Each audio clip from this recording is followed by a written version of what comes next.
Call this meeting to order at 7:32 p.m. and ask everyone stand for the Pledge of Allegiance.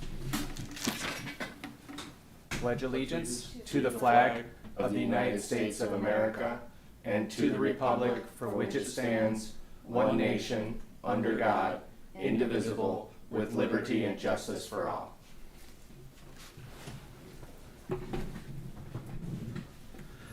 So, welcome to everyone at home, and welcome to the folks just coming in the room over here. Appreciate people in attendance. We do have the agenda before you. Just to let you know, I got a last-minute notification from Wes that his meeting in Chesterfield, Michigan was much later than he was expecting. It ran late, and so he will not be able to make the meeting tonight. And John Hennessy let me know in advance that he was going to be working in Grand Rapids, so he's not able to make it here in person. So everyone else is here on the commission with the roll call. Is there any additions or deletions to the agenda as presented? Motion to accept as read. All the question? All in favor? Aye. Any opposed? All right, motion passes. Agenda is there. Moving on, we have a public. Oh, actually, we should have. The approval of the meeting minutes. I'm not sure if that was on here for some reason. Did everyone have a chance to take a look at the minutes from last meeting? Yes. Yes. Okay. Is there a motion to accept the meeting minutes? So move. Here. Can we get a second? Yeah. I'll second. All in favor? Aye. All right. Thank you again for all of your work. Moving on, we have open public comment. So I know we have two people in the audience here. If you're interested in coming up and giving a public comment, you're more than welcome to at this time. If you feel like just spectating in the back, that's more is fine as well. But great, glad you're coming up. My name is Cesar Randazzo. I live at 8640 Lake Road, and we were just curious, what was going on with the bike path. That's why we're here. So I really don't have any questions other than I'd like to make a comment on the condition of the bike path, with all the tree roots and the ruts. And I know they did fill some of the cracks years ago, but I think it's getting in a bad condition. And so we're here just curious what the board is, or what the committee is maybe wanting to do with it. So, Where'd you say you were at? 8640 Lake. Okay. Lake Road, So right you're- here, first yeah, street. Yeah, you're talking about the bike path north of Lake? I'm talking about the bike path. Grow all the way to Well, Meridian? there is some better spots Okay. when you go further, but really pretty bad between Grow and I would say Bellevue, or even the Parkway. Okay. Yeah. So repaving it would be a large project, right? So what we can typically do is let DPS know. They can go take a look at it, and sometimes they can resurface it or do repairs. But in the long term, we would look at resurfacing eventually. Okay, no, I understand that, but we know, through the year, we've been residents for a long time now, and since 1979, and we know a lot of funds have gone. I think there's a budget, probably, of course, but we really haven't, at least from my standpoint and my wife's standpoint, really seen much done on this end. Now I know they did some up by Horse Mill and that, because we usually ride down the Horse Mill and that kind of stuff. Mm-hmm. But a lot of people go on there, and we hear that from a lot of people, but we're the only ones here, and so I'm just Understood. And don't make that to be representative of the community, because we think there's more people. They're just not here tonight. I'm not sure how well the meetings are advertised. My wife inquired, and maybe we happen to hit it right, if you want to call it that, for the lack of a better word. But anyway, that's how we feel. I mean, yeah, maybe some repairs may do it, and maybe there's a long-term plan to resurface it. But we think it's long overdue. Let me say that. But it's really, really bad between Grow and the Parkway. And when you get down by the police station, they did some work, and of course they just did, the bridge down there by Ferry, and then that area is not too bad once you go down there. So, Okay? Thank you for the comments. All right, Greatly thank you. appreciate that. Okay. And just to let you know, in the past, like you said, we have done some improvements. What we try to do every year, we're not successful every single year, but we try to do a full assessment of the paths and be able to say, what's in good shape, what's in fair shape, and what's in poor shape. Good and fair are things that you can do like a minimal amount of work on and actually keep them in good or fair shape. Once it reaches a poor state, like you basically have to rebuild the actual asphalt, like the full structure. And so like that can take more time to do. So I know that in the past we focused on those areas where we knew we could preserve as while we're saving up in order to be able to do some of those full depth repairs in other sections. And so I do know that, grow and like, the southern part of the bike path system does need some love. And so I greatly appreciate you coming up and mentioning that. Okay, I want to thank everybody for your commitment to being on the committee. I know how that works, so thank you. Thank you for Thank you coming in. again, Caesar. Can I ask a question? So the yearly assessment, when does that happen? Is that something that is programmatic, that it happens every time, each year, at the same time each year? And is that done by one of us, or is that done by somebody else? So we have done it with our engineering consultant Okay. as well as DPS. So John Kime, who helps maintain our paths with like the regular maintenance, like mowing and such. He's come out as well as other commissioners that were interested in being a part of it could be a part of it as well. Again, like I would like it to be more systematic. It has not been set up that way. Yeah. And so it's been more like, hey, we need to do this. But like we just haven't gotten into like a full routine where we know every single year that this is going to happen. So Is that something that we could look into? definitely, Okay. because it builds into some other discussion topics over here, Hmm. and so yeah, we definitely need to do that. Okay. All right, moving into the discussion items. First item we have is the Bellevue Sidewalk gap. So again, like with the Downriver Link Greenway's help, we are getting sidewalk put in on both the east and west end of Bellevue between Meridian and West River, as well as sidewalk on West River from Bellevue up to the West River Parkway connector. But we will also need to be able to fill a gap in between those two sections near the golf course, because we want to make sure that we're working with our neighbors with the Groseal Golf and Country Club, and so we're looking at ways to be able to potentially modify Bellevue Road in order to fill that gap without having to get closer to the right-of-way lines. So with that, I don't think we have any specific updates in regards to progress made. I did talk to John Hennessy and was asking him about the status of the sketch that he had mentioned, I believe, back in December. I've been asking for it, and I know he finally said that, hey, he's just very busy right now as far as like his company, and so like they can't do it at this time. So we will not be having that sketch specifically from Hennessy. If we are interested in one, we'll need to ask a different engineering consultant for that. As far as the actual construction with Bellevue, I haven't heard recently, but like I do know that they were looking towards obligation of that, and so it could still be this summer where that construction does happen. Should we circle back with John to see if they either want to try to fit that in or maybe go to an alternative engineering firm?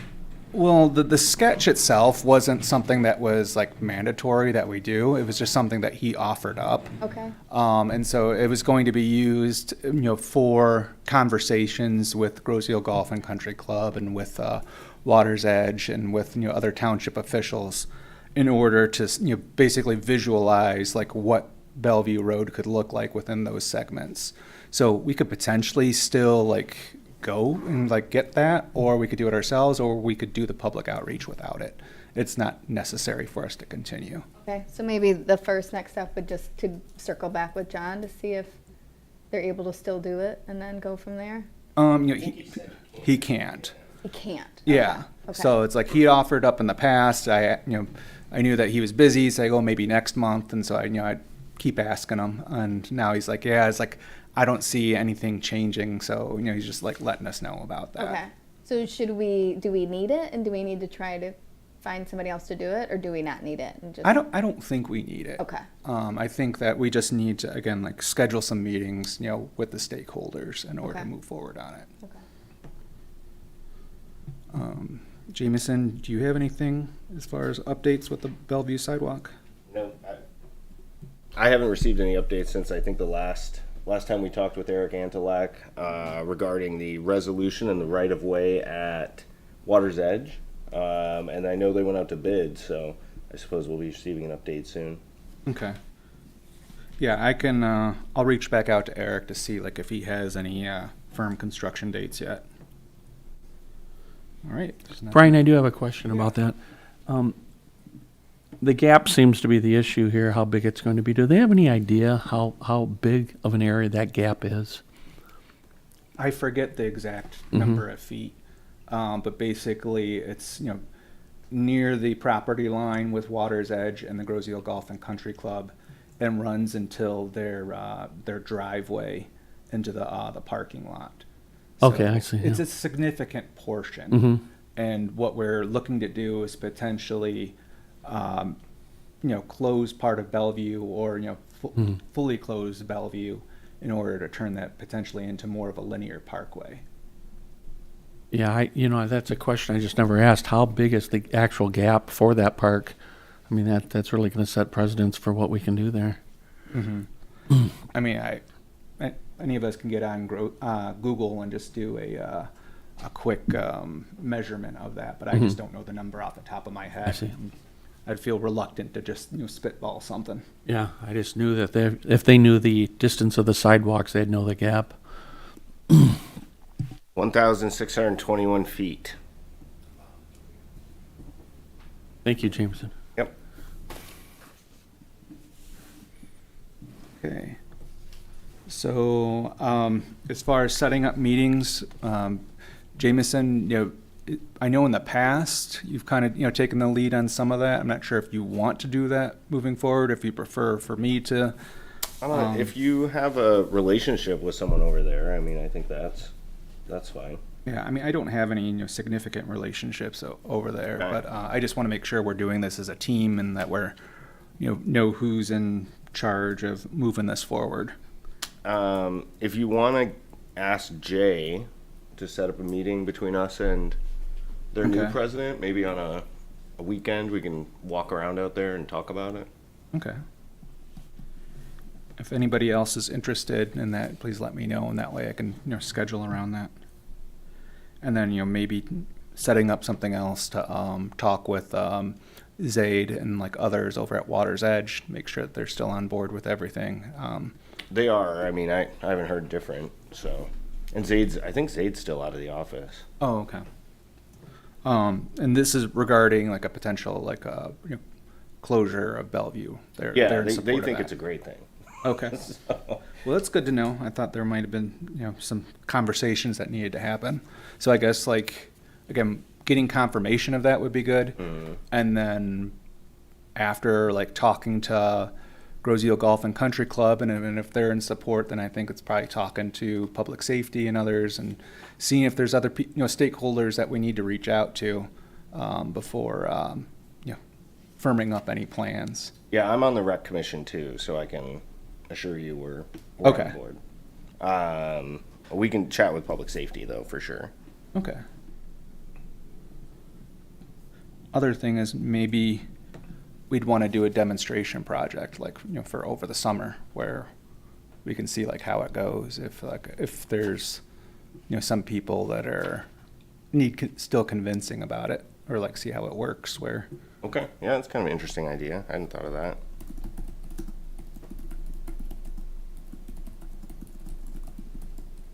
all right, if there's not any other questions or comments, move to Southpointe follow-up.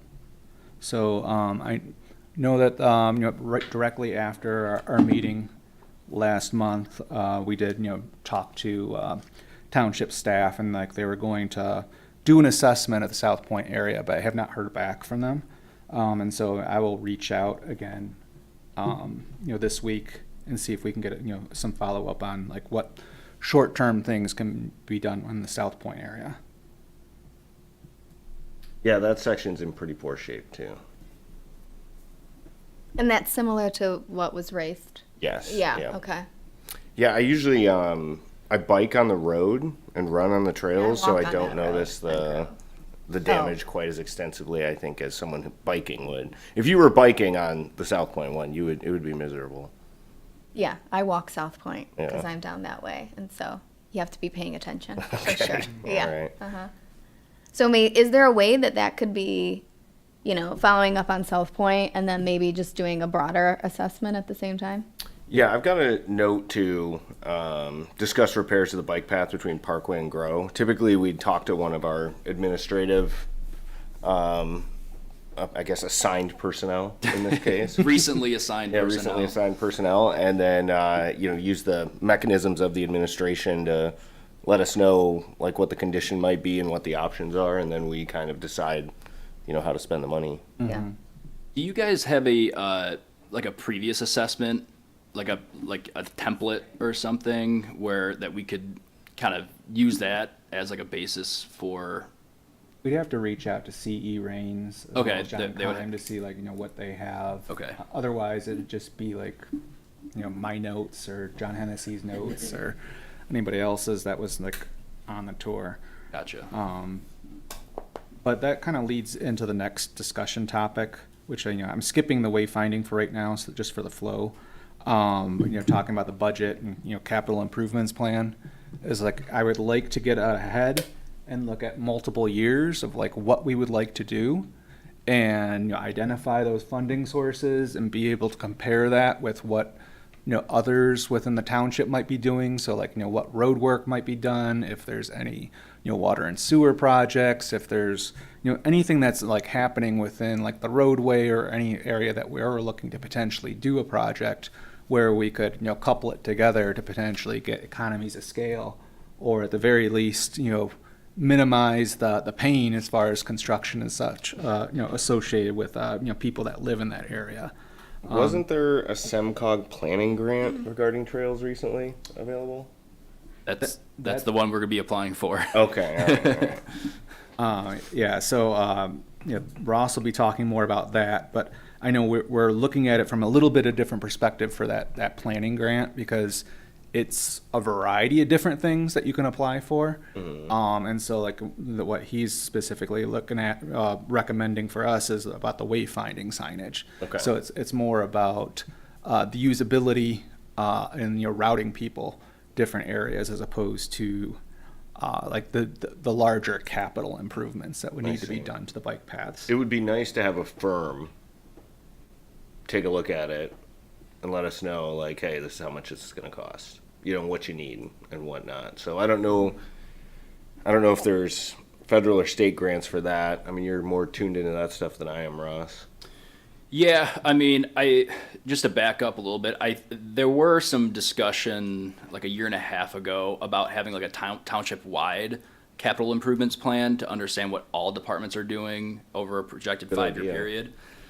The only issue with that is that staff time is very limited, and that's quite I mean, we just spearheaded a master plan process that took 2 years. A capital improvements plan would take quite a long time, and there would be a specialized firm that would do that. Like that we could potentially get grants for to do something like that. But I think that would be more of a township board discussion to pursue something like that. But as far as like this commission's considered, I understand, we're going to roll into another discussion, the millage. I mean, once we go out for a millage, maybe that would be a good time if we are approved for a millage to then do a capital improvements plan. But Yeah, and I can talk with the other township board members about a broader capital improvement plan. Yeah. So, okay. I think that DPS has one. I think that the police and fire department has one, but it's just not all it's not all in one document. And Right. the airport has one too. It's just not all brought together. So Okay.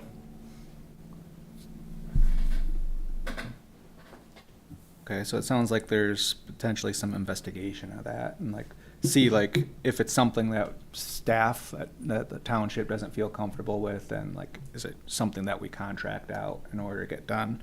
But to me, it's like being able to assess what we want to do and have at least some dollar amounts with that goes back into like what would be the next discussion topic about the millage, because I just want to be clear on, you know, if we are asking for funds from, you know, the taxpayers of Grosseal, it's like, okay, what are they going to get for it? You know, like, and have something concrete as opposed to saying, well, we have a maintenance plan, it's for maintenance. So it's like, if we can specify that we're going to do, you know, just give an example of, you know, like, hey, we do from, you know, Grosseal Parkway down to Grow in, you know, year 2026. In year 2027, we're doing Southpointe. And again, those are just examples, you know, like not to say that that's the order that we would do it, but like to have that level of, you know, detail of like what we want to do. So that way it's an easier sell in regards to a millage. Yeah, I would say, so there's a couple things to consider with millages. The first would be that we would want to approach it while other millages are falling off, so there's no total increased tax burden on the residents, right? So the same total millage or less is optimum. And then if you want to propose a plan for repairs, that's a good thing, right? They deserve to know what they're spending their money on. But I would keep the millage language to improve and maintain. Yeah.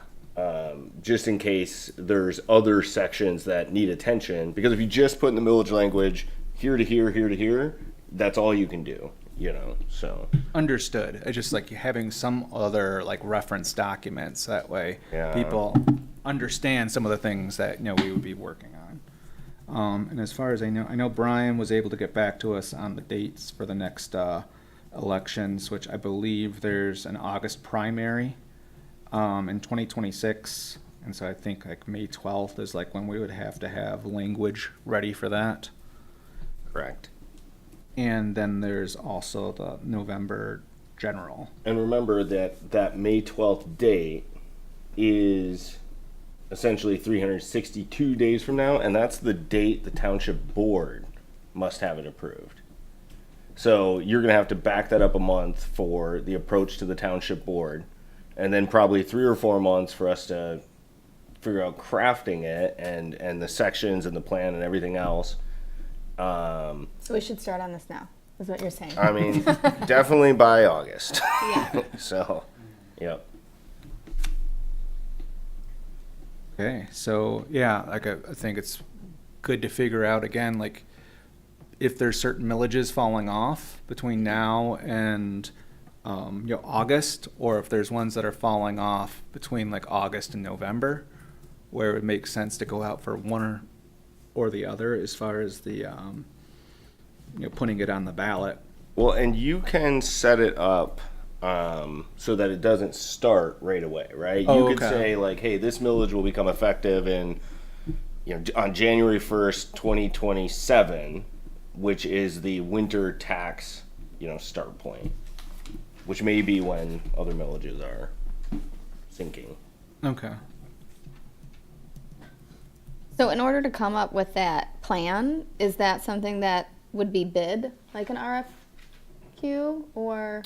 You What would be the could, steps? I mean, I think we could probably do it in-house, Okay. since it's just, really what it is the plan is what we need in order to be able to inform the people about what they're voting on, right? Right. So really what we need is to figure out what the hell the plan is. Yeah, and the cost though so, too, right? Yeah, I mean, we Yeah. would want to estimate what we think the cost would be, right? And we could do, we could talk to CE Rains. I'm sure they can give us a decent ballpark. That's our retained engineers.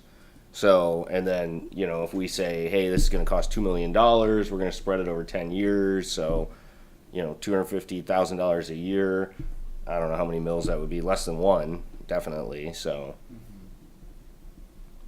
And does this first start with doing the assessment? So the assessment can help out with like what's the existing paths and the conditions. Yeah. Yeah, but So- we can do an assessment, right? Right. I mean, we're not engineers, but you know, I mean, the folks here did an assessment. Yeah. Yeah. Right. Just go ride the bike paths Right. and figure out what's in bad shape. Right. So. Yeah, what the engineer can do is say like, what's the treatment?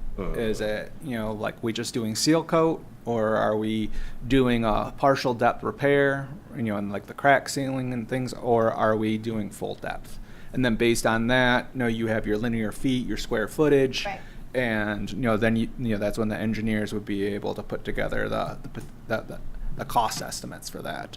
So I know that CE Rains is on retainer. They have done work for us in the past. We can probably reach out to them, ask about it, and then kind of go from there and see like what we can have done based on that retainer budget versus like what would cost extra. And I would say that we also have to look at the bridges, which those are like make sure that they're a part of the maintenance. So it's like we do power washing, we do sealing of those bridges. Sometimes we have to do repairs to them.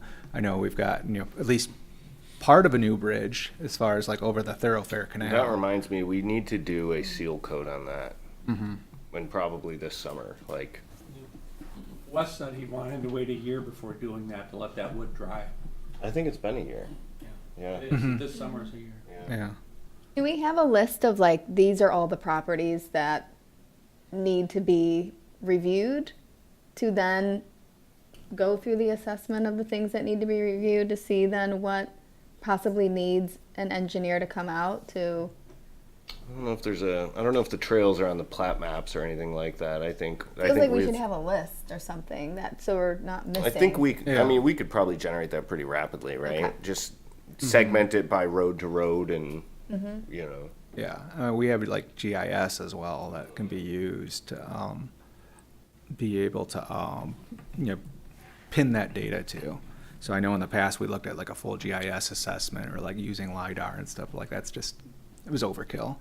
We can do stuff in-house or like using existing resources. It would be helpful for the preservation of our trails if the Amazon trucks would stop driving. I don't know Well, if we anybody- actually have a local ordinance against them, Yeah, oh yeah. and it's not enforced.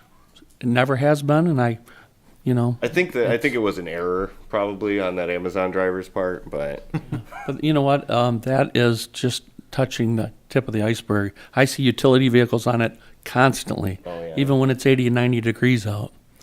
well, I mean, that's something we can engage with PD about, right? Which that goes back to, okay, if it's something that we can't enforce or we're not able to enforce enough, do we need to actually, build the pathways differently so that way it can accommodate that occasional use and it wouldn't, make it structurally deficient afterwards. So it's just a thought. If there's certain areas where we're seeing that happen over and over again, it might make sense to look at those areas as far as like putting down a deeper base or things associated with that. What was the location that you were referencing? I don't know where the Amazon truck was. I just saw a Facebook post. Oh, okay. Someone said an Amazon truck Can't just read went. can't yeah. believe everything on Facebook. Yeah, that's true. I do know that the like DTE and like some of the other utilities that they do go on the paths and like they do like go in the area, but like they pay into a fund. I believe it's called like the Metro Fund. That's supposed to be able to help for some of the offset some of the costs that are associated with them, like infringing on the township property. But I don't think Amazon trucks are paying into that. So it's a good question to look at too. Yeah, so like along with that, so it's the bridges, and then you look at doing any safety improvements. So it's like if we're looking at doing high visibility crosswalk markings or ADA, like Americans with Disabilities Act, like ramps and detectable warnings along the paths or other things that would enhance safety, including that within the potential capital improvements plan, and then like any new paths or things that we'd be looking at too. So I know, for example, people say, hey, let's do East River, which I'm not saying we're doing that, but it's just like, that's like, people are always asking us for different things. And so it's like, if we want to include any of those types of improvements, then, we would need to make sure that that's accounted for with our millage request. Is that something that we would ask for public input on creating what that wish list is? We can ask, we can definitely suggest more public input. I know that, as Ross mentioned, we just had the full master plan update. And so like there was lots of comments on, biking and walking on Groseal. I know we submitted specific information for like long-term what we'd like to see. So that's like another thing that we can look at as far as a resource. But I always welcome more public comment if people are interested.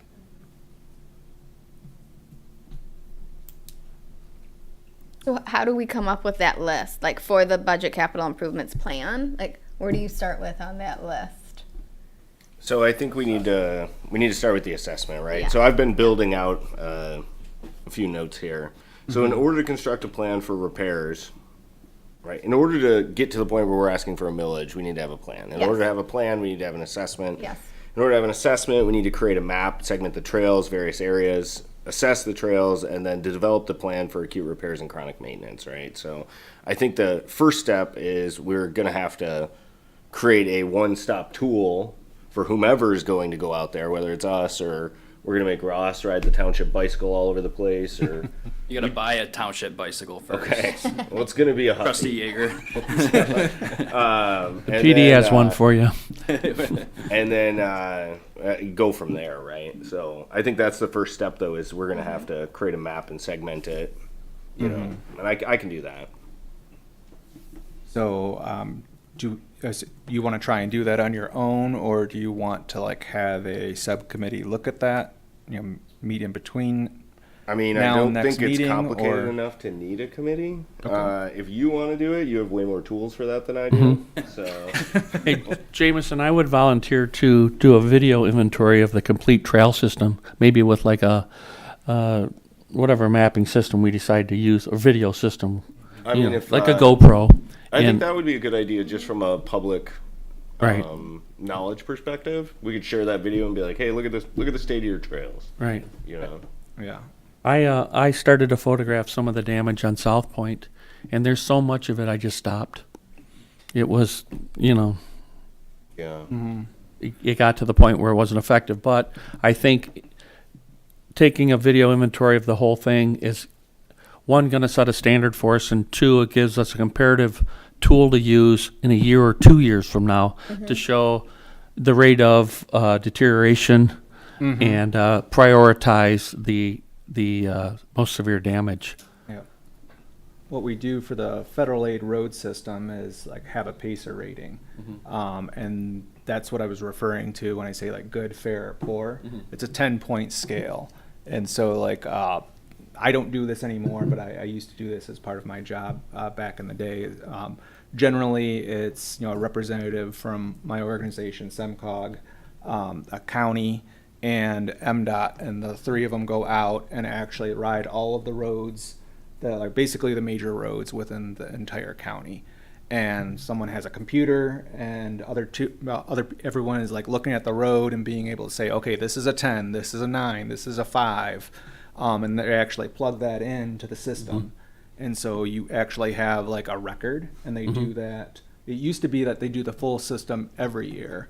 Now I think it's like they do half the system every year. And so like every 2 years you have a full assessment. But that's how we're able to show like what percentage of Southeast Michigan's roads are in good, fair, and poor condition, and then assign a general dollar amount for improvements to say like this is what's going to cost in order to get it in that shape. So we could do something similar to that. Yeah, I'll make a map. I'll segment it, and I'll put little blocks on there where everybody can write a number in. We'll average them, get rid of anything that's way outside. Like if Brian just thinks Southpointe is a 10 and everybody else says it's a 1, right? Your number's out, Brian. You're Yep. crazy, and then we can go from there, because I think that's Yeah. I mean, Nicole's right. We have to have at least a tool before we can get into all this other stuff. So we're Yeah. putting the cart Yeah. ahead of the horse a bit. And it would be good on that rating system. Like, I'm happy to go out and do that, but having some kind of criteria of, I don't, to your point of like, throw out the highs and the lows. Like, is there anything that we could say of 1 is this, 2 is this, 3 is, Yeah, we should have some visual references Yeah. and be able to explain what it is. So like, what is alligator cracking? And so like, that's like, Right. that's like where you have cracking that it A cracks so glossary. much that it looks like the back of an alligator. Okay. And so like, that's like structurally deficient pavement. It's a sign that like water is infiltrated into the base. And so like the whole thing is unsustainable. So you're going to have to repair that. And so obviously then you have like a 3, 2, or 1 as far as like the recording on that. It's like how the extent of that alligator cracking. So like there's other visual clues. And so like I'll dig up some resources be on great. that in order to share it. The other thing is, again, I don't know if we want to use it or not, but in the past we tried, this was like during COVID, we had a GPS collector app that you could actually use your phone for and be able to like punch it in, as opposed to like having to write it down by hand. and it tracks like where you are Yeah. going along? Yeah. The only trouble with it is since it was like a GPS on like your phone, it's like it kind of like jumps back and forth a little bit. And so it's like each individual person, like it's creating their own line work. So it's like, it's not like you can compare 1 to 1. Like I have my rating, Jameson has his rating, then Alan has his, and like it's like all like on one. If you look at it on a computer, the lines might be off a little bit, and so like we'd have to look a little bit. But you know, it is another tool. We can try it out and see like, does this make sense to do, or do we do it the lo-fi way? I mean, I think we need to be expeditious, so Yeah. we just do it however we can do it. Yeah. Right now, that's making a map and giving people paper. Yeah, I like it. You Yeah. know. Let's do it. Yeah.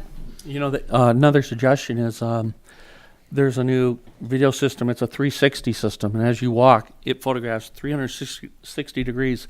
And I think it would be more useful to give us a 3-dimensional video inventory of the trails, because we have to consider also maintaining foliage, how it's growing over the trails, if there's water laying next to the trail. So there's a lot more to pick up than just photographing the trail. And unfortunately, we get like a pooling of water, which is important to our trail. It's very destructive. And we need to know where it's at and possibly deal with it. The drainage, horse mill is a fine example of that.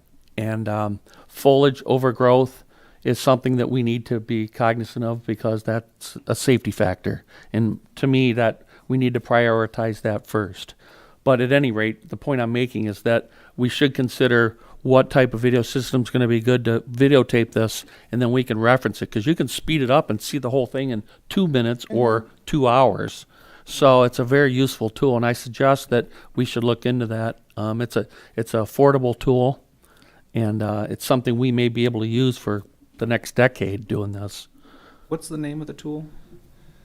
Or is it It's just a- using a it's a- GoPro or No. Pro 360. GoPro 360? Yeah, Okay. it's a brand new technology they came out with last year, and it's really taking off, and it's giving us more options all the time. So All street racers use GPS, it's I have GPS one at loaded. home, but I It's haven't used it in a while. You're a street I'm racer. a street racer. Yeah. so. Have you used one of those, Jameson? I have held one for someone else. Yeah, it's incredible technology. Yeah. Yeah, I think that's all like good. We should do that, especially for any kind of campaign that might happen to try to educate the public about the millage. So yeah, I think it's all good ideas. It's a great and. Okay, so what are the specific next steps? I know, Jameson, you said that you're Gonna create a map, and then we're gonna assess the trails, and then we can probably develop a plan in subcommittee on acute and chronic maintenance. And I think probably, I mean, the trails were built with what, a 10-year millage? the trails were built like since the 1990s. Our last so- millage was a 10-year millage? That's a great question.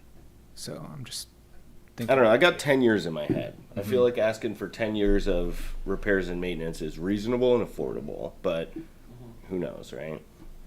Well, it's hard to go longer than that because so many things change. You're gonna box yourself in by doing that. Yeah, I think you can go 5 years too. That's a pretty common millage number. Yeah. I think you might have trouble eating up significant repairs in a 5-year millage though. So Yeah. You might not, have Which is- enough. Like, I guess it'll done just be yet. figuring out how significant the repairs are before we Yeah. determine what Yeah. the length of think- the millage is. And I'd be more than willing to assist in developing that plan. Yeah. by the yeah, way, and we can which is- do. I mean, we'll do a. The subcommittee can determine the priorities too, right? Like, Meridian is obviously a very important part of the trail. Unfortunately, Southpointe sees much less traffic. So, that might be one way of analyzing. Another way might be this, the amount of damage, or, this section is already beyond repair, but if we invest $100,000 here, we can save this section and not worry about it for 10 years, right? So there's different ways of looking at it, and we can ask CE Rains to do some analysis for us. Okay. Wait for Jameson to give us our homework then. Yeah, Sounds like- I'll make a map. Okay. Brian's gonna have to come up with the criteria, though. I will. My criteria would just be bad, okay, good. How close Yeah. it is to your house. Yeah. All right. Sounds good. Thank you, everyone, for a good discussion. So the last item on discussion is wayfinding signage RFQ, and we do have Ross over here to Yes. give us a quick presentation, or however long you feel it's necessary. Thank you. Yes, this is a direct result of the year-long, I think it was like about 8-month-long community survey process for the master plan. A lot of residents stated that they want more connectivity to recreational areas on the island. People come here because we have a lot of wildlife. We have a lot of nature areas, but a lot of people don't know how to actually access those areas. We have a lot of trails too, but a lot of people don't know where those trails are. So as a part of that and direct recommendations from the master plan, I developed this RFP, whatever we're calling it. And I believe that you guys have talked about this a few times lately at your previous meetings. But this is the complete RFP that is in front of you today. If approved tonight, we would be going out for RFP tomorrow. And it would probably be out for about a month. And then I think it would be at your guys' next meeting, we would present possible consultants. And just as another part of this timeline, so it would be going out to RFP tomorrow, would be applying for the SEMCOG Planning Assistance Grant, which is a $45,000 grant, but requires an 18.15% match requirement, which is approximately $8,000 that would come out of BPAC's budget. Because because the RFP isn't committing funds, you don't need township board approval, right? We can do the Correct. RFP with that. Okay. Yep. So this isn't costing us anything. This is just simply going out there, seeing how much does a wayfinding, signage plan cost, and just kind of gauging that because this was a strong recommendation out of the plan. We're just kind of following that process even before the plan's adopted. I know I'm jumping the gun a little bit, but the plan will be adopted within a month. Brian, what do you think? I'm sorry. No, I'm asking when you think the plan will finally be adopted. Oh, the master plan. Yeah. Yeah. Let's have those rose tinted glasses on. Yeah, exactly. Yep. So I'll just kind of go through this lightly. So, this is the purpose of the plan. We've been discussing with Open Space too on collaborating on this project because our trails, our main trail system connects to open space property. The wayfinding system would point you in the direction of, hey, like this way to the wildlife refuge, this way to the bird sanctuary, kind of highlighting our assets of our island along our main trail system, so that residents actually know, hey, like it's more intuitive, right? like as I'm riding down, up over here, I can go this way to, the wildlife sanctuary or the bird sanctuary, which is on the north side of the island. But just kind of point of contact here. So these are the anticipated dates. So as I stated, releasing tomorrow, RFP deadline would be 6/13. The public bid opening would be 6/16. And then we would present consultants to you all on the 19th of June. And then depending on how we feel about things and, whether we feel like we got consultants that we're looking for to do what we would like to do, we would award the notification, get the professional services agreement, and then BPAC would approve that and then kind of move forward. But I think it's also to keep in mind, too, that, as we, if once we get bids, we don't have to award it at any time. And we can hold on to that until we find out if we do get the SEMCOG grant, if we were awarded that funds, to then go into the professional agreement and then continue on with that consultant. Gotcha. What is That the was one- time frame of that? Sorry. What is the time frame of knowing that grant award? That is a good question. So I can tell you that. Yeah, thank you. So, I can't recall like when the deadline is for the applications at the top of my head. I'm sure you probably know It's that. on the 22nd. So, 22nd, okay. yeah. So the June 24th is when SEMCOG's regional review committee that like takes action on projects. That's when they would take action on the planning assistance grants.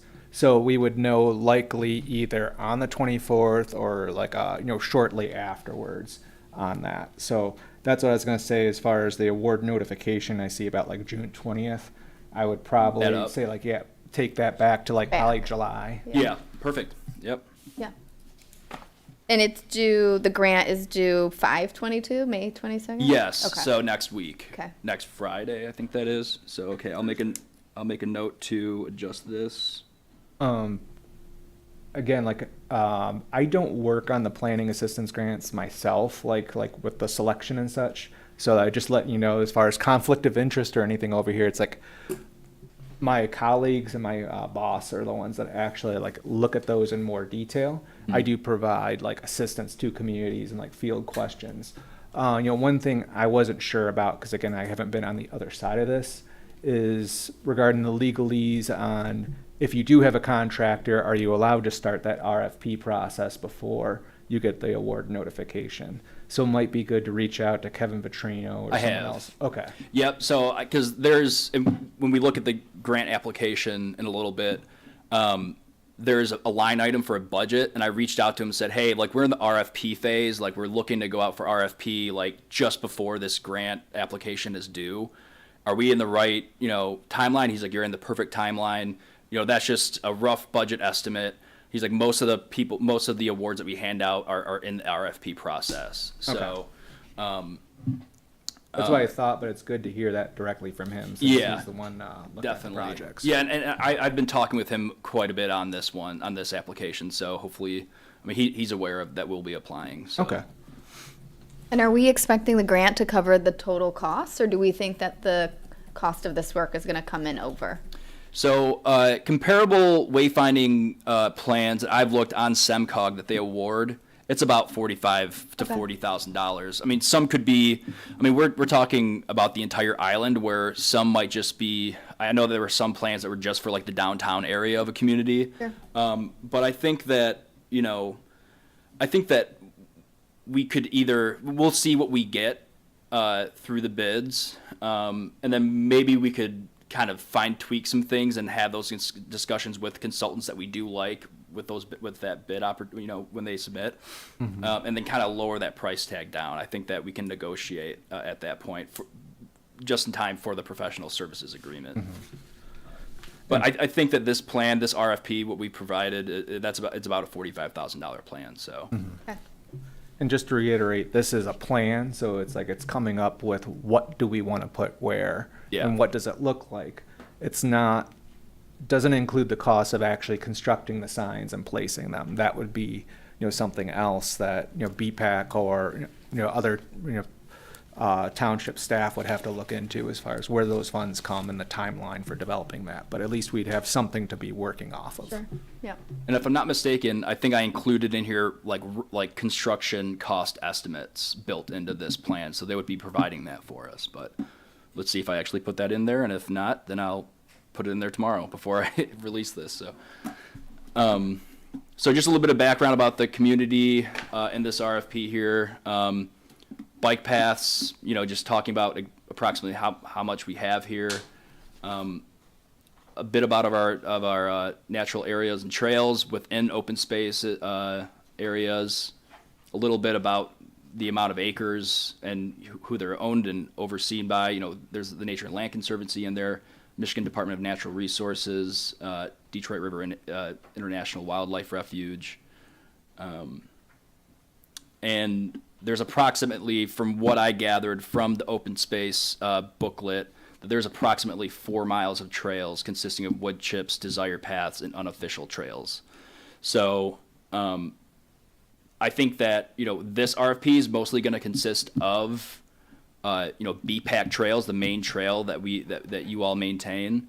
But in the future, there could be potential for open space to build off of what we place on our main trail to bring into open space areas to kind of direct residents and visitors into open space and kind of see what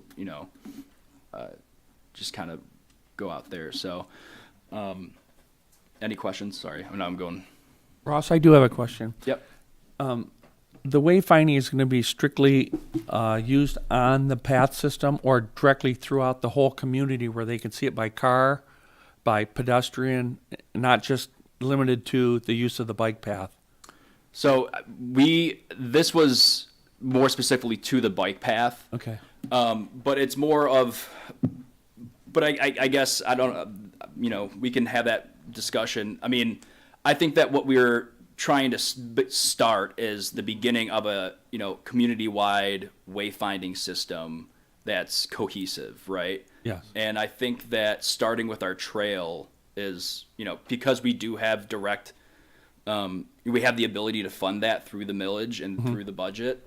I think that that's something that, starting with the trail itself first, but. Yeah, and I think that, I hate to say BPAC is we're setting standard though, right? Like if we put in signs, like the rest of the township is going to be like, dang, those are some good looking signs, right? I wish our signs looked that good. So I think aesthetically speaking, we're going to decide what this is going to look like, and open space and DPS is probably going to tag along. Yeah, but just while I do appreciate you putting us in the driver's seat on that, again, with our funds, I just want to make mention that, again, they'll include public involvement, and, we want everyone to have a stakeholder input into it. So, for example, if there's something that we think looks great, but open space says, hey, that won't work for us, well, maybe we can make some sort of compromise or like change a design so that way it works for both. Well, I guess open space better be putting up some money then, huh? Yeah. Ross, I brought this up for a simple reason. We have trailheads where we can park and use them, and I think we aren't considering those because we're going to have to direct traffic to get to the trailheads. Right. So we will have to have some road signage to allow traffic to find the trailheads. I think that would probably be outside of our mandate with our current funding. Okay. Is that a But recommendation? it's something we should consider. Yeah. Is that Yeah. a recommendation though that we could maybe bring to? Does it go to the advisory board or? I think that would probably be open space itself or DPS. Okay. If you're talking about road signs, Yeah. So, Just marking the trailheads because a lot of people have no idea where they're at. No, yeah. Yeah, we can do that off the bike trail though, right? You're riding northbound on Meridian Trail and there's a sign that says Meridian Open Space, turn right, Yeah. Yeah. So I think when you start getting into like showing cars where the trailheads are though, that's outside of our mandate, I think. Yeah, it's outside the mandate, and then like it definitely needs to meet MUTCD or Michigan Yeah, we Manual can for just put up a uniform sign, traffic right? control devices. It's a whole nother level. Like once you get into that, so it's probably simpler to like stay with mostly our wayfinding signage, and like as I was mentioning to Ross earlier, I would like depending on like what the budget is, to be able to address our stop signs and our yield signs like on the paths.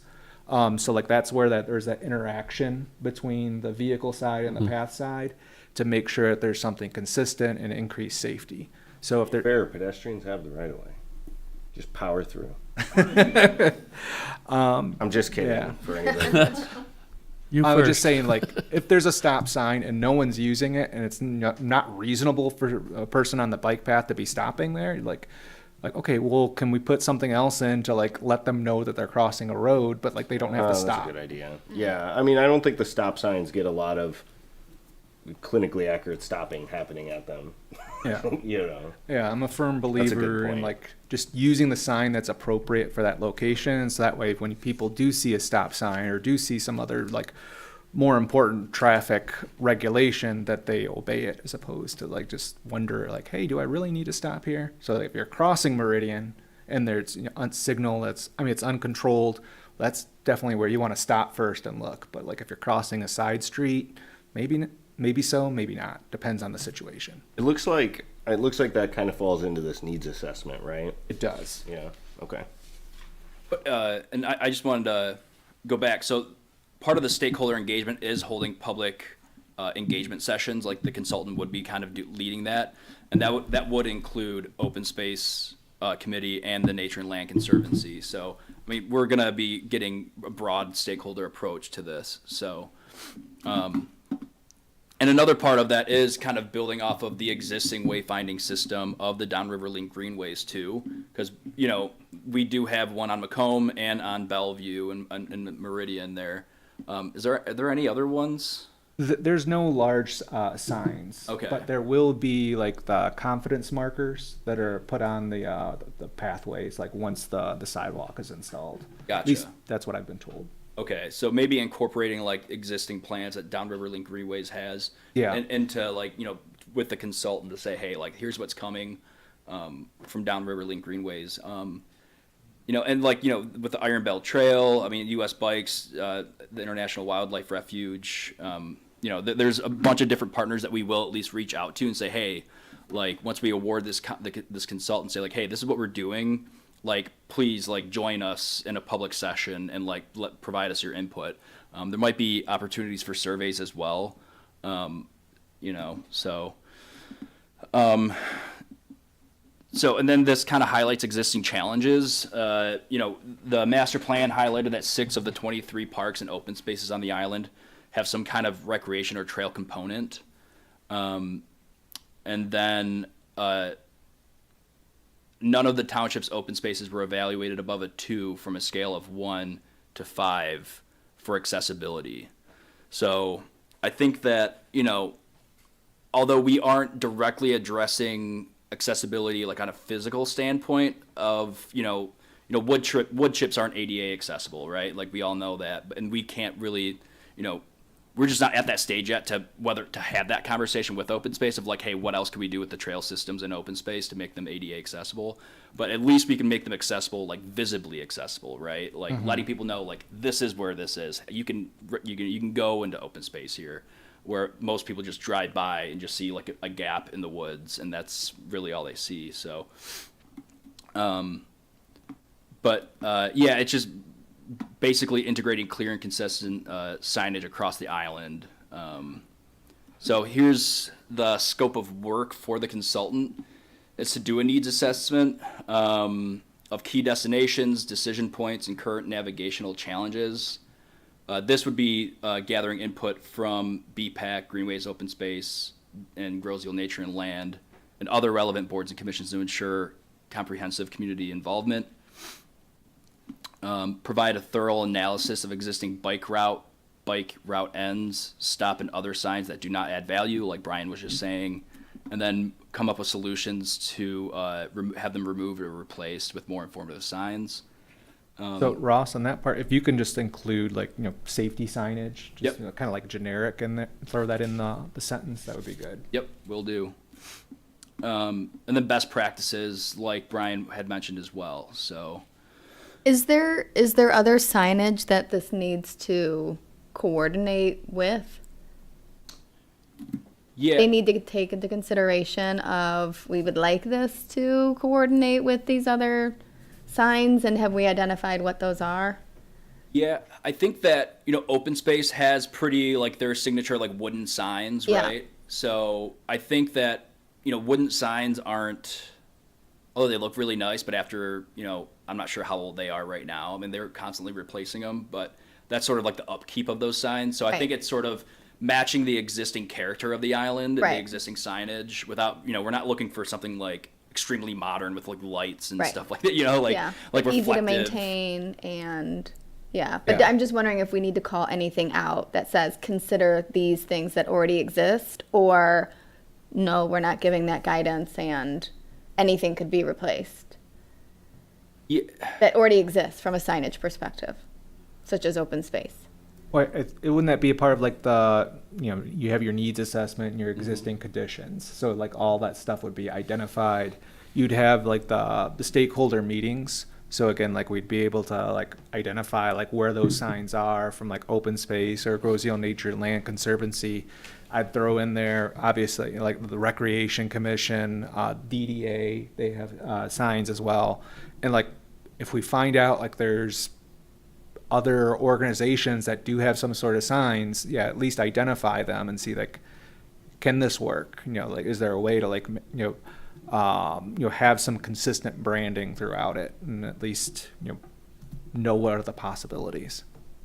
Yeah, and yeah, that would be vetted through the stakeholder engagement. Like Okay. they would probably they would have examples of, You have this right now, and we're recommending this. yeah, Right, right, yeah. yeah. Kind of thing? Like here's Okay. 3 typologies. Here's a modern Yeah. one, here's a classic one, and here's a somewhere in between. Gothic. Gothic, Yeah. yes. And of course we're- Gothic park sign. Yeah, yeah. So yeah, yeah. But we're not saying to them in this, please take into consideration these open space signs, and it should coordinate with these open space signs, or you might want to consider this. That is not part of these conditions. Yeah, I think that there's terminology in here of consider like existing or existing character, or and while we're going through that stakeholder engagement, that will be clear. That'll be clear Okay. to the And consultant. the output from this RFP is that we review some consultants and select one. And from there, Then they create the then plan. they create Okay. a plan, right? Gotcha. So we're not asking for a plan. Okay. We're saying like Show us what you got. Yeah, what you got. Yeah. Yeah. Okay. So, Yeah. and how cheaply can you do it? Yeah. Yeah, right. Okay. And it'll probably be a 6-month process, of a lot of discussions, a lot of, touch, like they'll keep in touch with us throughout the entire process. And Yeah. like we'll constantly be presenting things publicly throughout the process. So Okay. it's not going to be like, okay, here's your plan. You gave us $45,000. Here's your plan. Take it or leave it. Okay. It's just, yeah, there's a lot of back and forth throughout the process. So for design, develop a cohesive wayfinding system and signage strategy that caters to vehicular, pedestrian, and bicycle navigation. It'll integrate both physical and digital navigation aids to enhance overall accessibility. So that was one component of this, especially when it came to like the open spaces, having some sort of signage to where you can, I'm not sure how often people use QR codes, but if you're going into open space and there's not and there's not a gateway with a map there to it, at least we can have a QR code that will take you to a website to say, oh, this trail that I'm about to walk into is 1.2 miles long, and there's a loop at the end of it, and I can come right back. Instead of people just, what am I walking into, and not knowing what their surroundings are. Open space does do a great job with limited resources of providing, our trail systems, but there's little knowledge of them, right? So having them accessible online and in a format to where you can pull it up right on your phone from the wayfinding system, I think would add great value. So As long as the Wi-Fi is available where all of these places are, because I know it can be spotty sometimes Yeah. on the island. So yeah.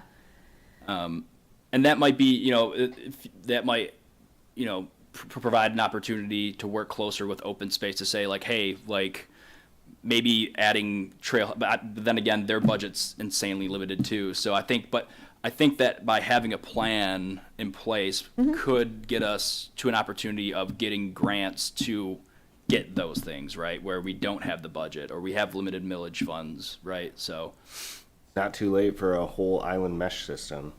I mean, another thing you can think about is like, again, like, But as you are at the trailhead, like getting ready to go into the like an open space area, if it's known that it's like a Wi-Fi dead spot, it's like, well, we let them know ahead of time, and then they can scan the QR code there, Right. in order to like be taken to an app or a website that has like your GPS location, Right. And so they can use that to track around, and like you're just going off of GPS as opposed to like data at that point. right. And I think that, with this plan, like, we're not gonna, that website and those sort of, this is just asking for methods of how to get to that point, Yeah. right? So, like, once we adopt this, once we go out for this plan, we get the award, we complete this, we're done with the process. It's not like we're gonna have that website yet. We still have to implement everything from this plan, so. All right, pavement marking. So, like Brian had said, like maybe in areas where signs aren't necessary, where can we add pavement markings, right?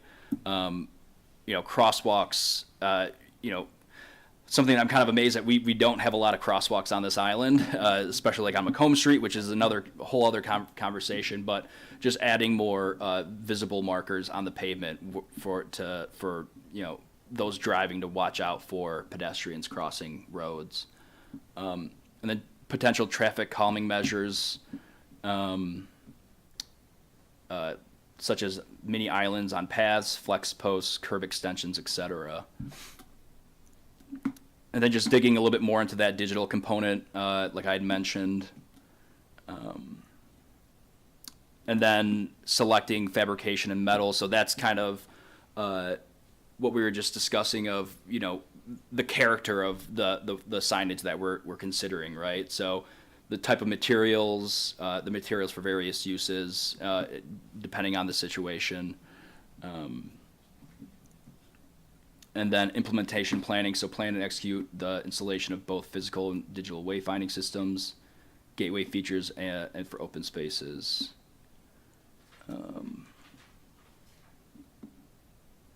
Maintenance plan. So the upkeep of the materials of the signs. I guess I'm not seeing the construction. Let me see here. I thought I had added it somewhere, but I will.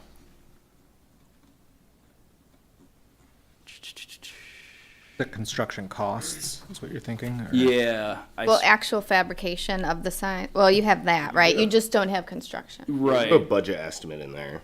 Yeah, a budget for the. fabrication, but not for the installation.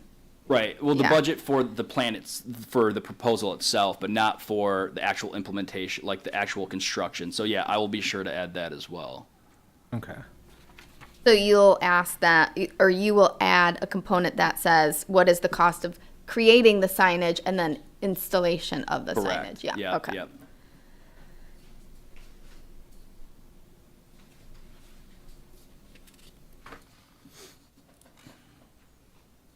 Oh, no, it's in there. Never mind. Yeah, budget estimate, preliminary cost estimates for the design phase of the project, including all. Oh, wait, nope.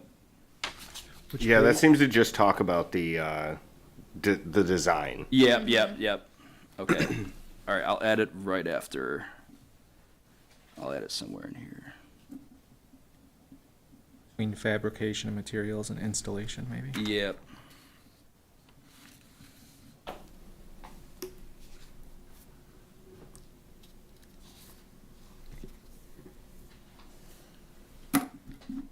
Perfect. Well, that's all I have. Nice. Thank you. No, thank you. There's been lots of questions during Ross's presentation over here, but does anyone have any additional questions for Ross? Open it up to the public. Is there any questions that either of you have for Ross or anyone on the commission regarding this subject?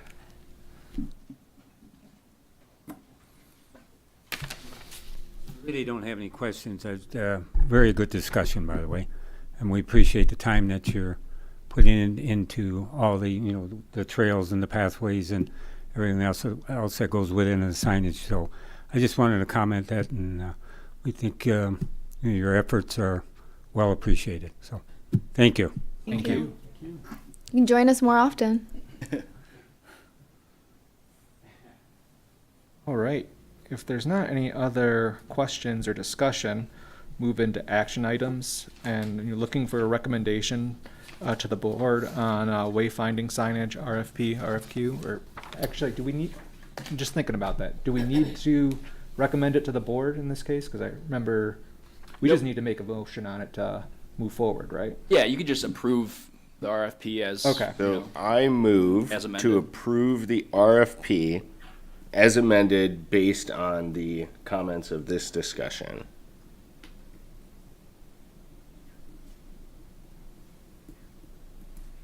I second Thank you, Alan. You're a great American. it. Should we have the ability to come back and revisit this if something, we run into an obstacle that we can't overcome, and we have to adjust this? Do we just start over at that point? Is that going to be So something? I think the thing is we got to remember all we're doing right now is finding a Qualified firm that's yeah, going to do a good vendor. job for us, right? And we can buff plenty out then. You know, so in fact, they can give us the plan, and then we can say to hell with it and make any modifications we want, right? Which is not recommended. That's what I was talking about. Right. However, I think possible. Ross might know a little something about Yeah, yeah. Trust me, I'm all too familiar with that The process. Army Corps of Engineers do it Yeah. for us. Yeah, like Jameson said, right now, just finding qualified consultants or, like vendors that could provide these services. They'll throw us like what they're thinking, and then, we can react to that. And that's even before like we sign anything. And then, so it's like we can throw out different ideas at that point if for some reason we forgot something or, something that they like that, we didn't include within our original proposal, we can still act on that. I think it's very flexible. It's just what we're acting on tonight is giving Ross the ability to, post this RFP or RFQ. So if there's not any other questions or discussion, I'll call the question. Hearing none, call the question. All in favor? Aye. Aye. Any opposed? Any abstain? All right, motion passes. Ross, thank you so much for your Yeah, time. thank you. Yeah, thank you. Greatly Thanks, John. appreciate everything. This is excellent. Yeah, thank you. All right, that comes to the end of all of the items on the agenda, with the exception of the Township Board Liaison Report and Commission Chair. So, Jameson, do you have anything that you'd like to report on? Well, the board has discussed bridges a lot lately. It's been consuming our lives. I kind of was thinking while I was driving up here, I bet you there's an uptick in bicycle use these past 2 weeks. One thing that somebody did ask, and there was some confusion about it, was somebody asked, can you drive across the Grosse Ile Free Bridge? Right? Wayne County's bridge right over here. You mean like ride across? Ride across. Bike Ride across. Can you bike across it? Yeah. And the answer is no. You cannot bike or walk across Wayne County's bridge while it's under repairs, right? And I wouldn't encourage anybody to try because it's probably a pretty hazardous environment. However, you can ride across the toll bridge and not pay the toll. You just cruise right through. I would just say I wouldn't ride the shoulder. Right? Ride in the middle of the lane, wear appropriate clothing so that cars can see you and you can pace traffic. So, but yes, you can cross the toll bridge for free on your bicycle. Can you walk across it? You cannot walk across it. Oh, okay. So, yeah, Interesting. Thank you for that clarification. and that's it from the land of the township board tonight. Unless you fall off your bike, and you can Yeah. walk. Yeah, if you fall off your bike, you can walk it across. So. Gotcha. All right. Are there any other questions for Jameson?